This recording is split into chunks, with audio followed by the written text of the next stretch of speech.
Olá, caros alunos. Então, nesta videoaula daremos continuidade ao nosso estudo sobre a história da filosofia moderna e falaremos um pouco sobre o problema do conhecimento. Já está nítido que esse período filosófico é extremamente marcado pela ideia da problematização do conhecimento, de uma revolução científica, de uma revolução no modo de pensar do homem. Pois bem, a filosofia moderna, ela preocupa-se com as questões do conhecimento, capazes de produzir a nova ciência, ou seja, recursos que possam proporcionar a passagem da especulação metafísica, vista anteriormente, para as explicações experimentais, científicas. De modo geral, podemos dizer que o problema do conhecimento, ele se desenvolve ao longo de 3 etapas bem delimitadas em relação às suas preocupações e interligações entre si. São elas, primeiro, teoria do conhecimento, que estuda a natureza do conhecimento de forma geral. Depois, epistemologia, que estuda a natureza e fundamentação do conhecimento científico. E o terceiro momento, que é a própria metodologia científica, que vai tratar dos processos lógicos de aquisição do conhecimento. Entenda, 3 momentos na efetivação do que nós vamos conhecer como conhecimento científico. Teorias do conhecimento, epistemologias, que vai estudar a natureza e os fundamentos do conhecimento científico, e a própria metodologia de se produzir conhecimento científico. Mas nos interessa nesse momento a teoria do conhecimento, pois falaremos um pouco sobre as principais correntes filosóficas que se ocuparam da investigação, que tem por objetivo responder às questões como o que é o conhecimento, qual a possibilidade de alcançar o conhecimento, qual a fundamentação do conhecimento, o que fundamenta o conhecimento, né? Além de investigar as origens do valor desse conhecimento. Tais correntes são racionalismo, empirismo e ceticismo, que trataremos de forma mais específica. Então, sobre essa questão, a gente se sente um pouco mais confortável pelo fato de estarmos doutorando numa área específica sobre epistemologia, que é essa parte que estuda a natureza e o fundamento do conhecimento, né? O pensamento moderno tem como marca característica a preocupação com o homem, isso já está claro, a sua capacidade de conhecer o mundo, mas também de transformar esse mundo. Isto é, busca-se estabelecer o valor do conhecimento humano e descobrir um método, ou percorrer o que a gente chama de metodologia, que seja capaz de orientar o pensamento. O melhor, um método adequado para proceder na investigação filosófica. Aí temos em René Descartes, que é considerado o pai do racionalismo, né? Ele considera que o único conhecimento válido é aquele que está inato na alma, portanto, não provém dos sentidos. Esse é um conhecimento racionalista que vem da razão, que é inato, e não das experiências, como vão dizer os empiristas. E aí nós vamos ter nitidamente 2 correntes filosóficas extremamente importantes de serem conhecidas. De um lado, os racionalistas, dizendo que o conhecimento provém da razão, que é inato, ele nasce, e uma outra corrente que é os empiristas, que vão dizer que o conhecimento parte das experiências, dos sentidos que desenvolvemos quando estamos nos relacionando com as coisas. O pensamento racional, como falamos, ele parte do universal e necessário, portanto possível conhecimento da natureza verdadeira e imutável das coisas. Batista Mondin, um historiador da filosofia, dizia que o homem atinge a perfeita felicidade fazendo triunfar o poder da razão sobre os instintos e as paixões e dedicando-se à contemplação amorosa de Deus. Então aí ele faz essa menção dizendo que o conhecimento provém da razão, provém da razão.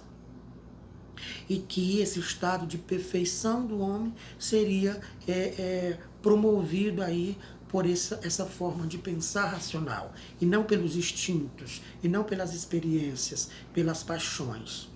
A palavra racionalismo vem do latim ratio, que significa razão ou entendimento. Nessa corrente de pensamento, considera-se a razão como a fonte de todo o conhecimento, e este, por sua vez, pode ser universalmente válido, né, a partir da intuição ou contingente, que são os sentidos e experiências. Os racionalistas, eles acreditavam na existência de um mundo intrinsecamente verdadeiro e capaz de ser intuído pela inteligência humana. Por isso, o racionalismo está muito ligado com essa forma de pesquisar de forma indutiva, intuitiva, né? Porque eles acreditam que, devido à razão, a partir da razão, é possível desenvolver uma inteligência ou conhecer as coisas. Desse modo, o conhecimento verdadeiro seria oriundo de processos racionais, da intuição pura e abstrata, enquanto o conhecimento proveniente das experiências, de acordo com os racionalistas, não pode ser considerado válido, pois sofre as variações dos fenômenos e se modifica com as alterações deles. Os principais representantes dessa corrente de pensamento é Descartes, Spinoza e Leibniz. Dito isso, passemos para a segunda corrente de pensamento, né, que se dedicou a investigar o problema do conhecimento a partir das experiências, que é o empirismo. A corrente de pensamento empirista teve como berço para o seu desenvolvimento a Inglaterra, e os seus principais representantes Francis Bacon e John Locke. Diversos fatores influenciaram para o desenvolvimento do empirismo, mas é no campo político e econômico que podemos notar sua influência mais decisiva. Nesse período, na Inglaterra, vive-se num intenso desenvolvimento da atividade comercial e o alargamento das funções políticas do parlamento na monarquia absoluta. Ambos são reflexos da crescente influência da burguesia naquela época. Em função das mudanças políticas e econômicas do país, viu-se a queda da dinastia de Stuart e a Revolução Gloriosa engatilhar o que a gente vai chamar depois de a Revolução Industrial, que se deflagraria no século seguinte. E aí um fator de grande importância para o desenvolvimento do pensamento empírico ou empirista fora exatamente a associação dos intelectuais da época, na chamada Real Sociedade de Londres para o Progresso do Conhecimento Natural, patrocinada pelos ricos comerciantes de Londres, que tinham interesse nas possíveis aplicações técnicas desses conhecimentos, desde as questões de navegação até os estudos sobre linguagem, que permitiam uma comunicação com os povos das terras, ou das novas terras, né, em que eles estavam negociando. Bom, a ciência experimental obteve um desenvolvimento significativo nesse período da Inglaterra, e certamente isso se deveu à sua interação com a filosofia de caráter empirista. De modo geral, o empirismo é a corrente filosófica segundo a qual a experiência é tomada como critério de validade do conhecimento, ou seja, está baseado na experiência e não na razão. Sua origem deriva da palavra grega empiria, que significa uma forma de saber proveniente da experiência sensível ou dos dados acumulados com essa experiência. Uma das características principais dessa corrente é a negação de que a verdade acessível ao homem possui caráter absoluto, tal como acreditavam os racionalistas, como já vimos. Pois, se assim fosse, seria inútil submetê-la à prova. Portanto, o empirismo não se opõe à razão ou à nega, mas é contrário tão somente à tentativa de estabelecimento de uma verdade necessária. Assim, toda verdade oriunda da experiência sensível, empirista, pode e deve ser posta à prova. Conclui-se daí a rejeição dos empiristas à noção de ideias inatas defendida pelos racionalistas. Por fim, o ceticismo é uma outra corrente de pensamento moderno que se ocupa com a questão do conhecimento. Mas aqui cabe um adendo, pois o ceticismo não é originalmente moderno. uma vez que na antiguidade já havia um grande representante dessa corrente e cujo nome adjetivou essa vertente do pensamento como o pirro, que nasce o chamado ceticismo pirrônico, como vimos no período antigo. Vejamos em que consiste cada uma dessas vertentes do pensamento cético. O ceticismo é originalmente uma tendência filosófica, também conhecido como pirronismo, e esta corrente indica uma atitude de pensamento que eleva ou que leva a dúvida a um sistema, na convicção de que não existe afirmação totalmente segura.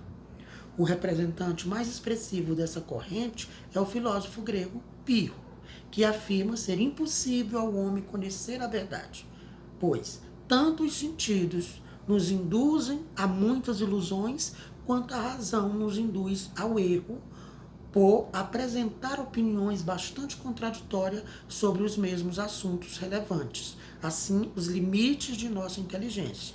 Então, há essa corrente inicial do ceticismo que nega de forma total a possibilidade de conhecimento verdadeiro, assumimos a suspensão de qualquer discurso afirmativo. Dá-se o nome de ceticismo absoluto. Há, no entanto, uma outra corrente cética, que consiste na posição moderada, que nega apenas parcialmente nossa capacidade de conhecer a verdade, que é o chamado ceticismo relativo, apresentado tanto na forma subjetiva quanto na forma probabilística. Um dos representantes do ceticismo relativo e subjetivista foi Protágora, que dizia que o homem é a medida de todas as coisas. Ou seja, o conhecimento é uma relação subjetiva e pessoal. Logo, o conhecimento limita-se a ideias e representações elaboradas pelo próprio sujeito. Já o ceticismo relativo probabilístico tem seu representante na Idade Moderna, que é o filósofo inglês David Hume. Essa forma de ceticismo relativo afirma que o máximo que podemos alcançar é o conhecimento de uma verdade provável, nunca uma certeza completa. Aí o David Hume desenvolve sua tese cética a partir de uma contundente tentativa de resolver um problema clássico da filosofia, que é o problema da metafísica. Para isso, ele lança duras críticas ao racionalismo dogmático do século XII, que buscava desenvolver uma ciência especulativa a partir de fundamentos metafísicos. Pois bem, o problema da metafísica levantado por David Hume vai ser fundamental para o desenvolvimento da fase crítica de Kant, que confessadamente sofre influência direta de David Hume nesse ponto. Além disso, é a partir do problema da metafísica que se desenrolará toda a problemática do chamado idealismo alemão, tema de nossa próxima videoaula. Mas ainda um pouquinho sobre essa questão da revolução científica, o conhecimento como problema, né? Um outro importante acontecimento desse período, que marca o fim da Idade Média e início da Moderna, foi exatamente a Revolução Científica, que deixamos, né, para o